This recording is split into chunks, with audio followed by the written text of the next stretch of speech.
अस्सलाम वालेकुम प्यारे प्यारे मीठे मीठे पाकिस्तानियों। तो लीजिए, एक और नया इम्तिहान शुरू हो गया। सुई सदरन गैस कंपनी की जानिब से तलब और रसद का फ़र्क मिटाने के लिए सीएनजी स्टेशंस को सिंध में 2.5 माह के लिए बंद कर दिया गया। यानी आज 1 दिसंबर से और 15 फरवरी तक सीएनजी स्टेशंस को गैस की फराहमी बंद रहेगी। सिर्फ़ और सिर्फ घरेलू सार्फिन को गैस मिल सकेगी। अब बात यहाँ पे ख़त्म नहीं होती।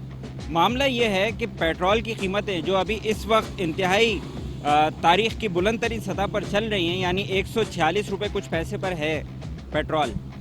तो अब जब तलब बढ़ेगी पेट्रोल की, सीएनजी स्टेशन जैसा कि बंद हैं, पेट्रोल की तलब बढ़ेगी। जब पेट्रोल की तलब बढ़ेगी तो इस बात के लिए भी अब सब तैयार हो जाएं कि पेट्रोल की कीमतें मज़ीद, अभी 146 है, यकीनन बढ़ेंगी। और जैसा कि इमरान खान साहब ने पहले भी हवाला दिया था भारत और बांग्लादेश का कि 200 से 250 रुपये फ़ी लीटर वहाँ पे मिल रहा है, तो मुझे तो ऐसा लगता है कि अब ये बात पूरी होने की तरफ जा रही है। जैसे कि तलब बढ़ती है तो कुछ ही दिन की बात है। अच्छा, अब कराची वालों के लिए एक और नई चीज़ शायद जो मेरी नाक़िस अकल कहती है कि के इलेक्ट्रिक की जानिब से अब शायद लोड शेडिंग का सिलसिला भी शुरू होगा।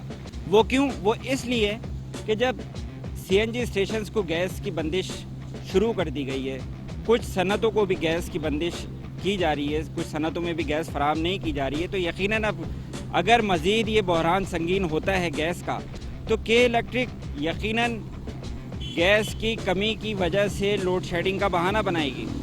तो अब देखते हैं आने वाले वक्त में क्या होता है। पाकिस्तानियों के लिए रोज़ आज 1 दिसंबर को एक नया ये मामला शुरू हुआ है। इसी तरह से रोज़ाना की बुनियाद पे कोई ना कोई नया इम्तिहान पाकिस्तानियों के लिए, कराची वालों के लिए, सिंध वालों के लिए, सब के लिए। ख़ास तौर पे अब महंगाई जिसे कहना चाहिए, आटा, उसकी कीमतें कहीं से कहीं पहुंच गई हैं, चीनी की कीमतें कहीं से कहीं पहुंच गई हैं। सियासी एक बहरान, हम कह सकते हैं कि सियासी बहरान एक चल रहा है, सब एक दूसरे की टांग खींचने में लगे हुए हैं। तो अब देखते हैं आने वाले वक्त में क्या होता है।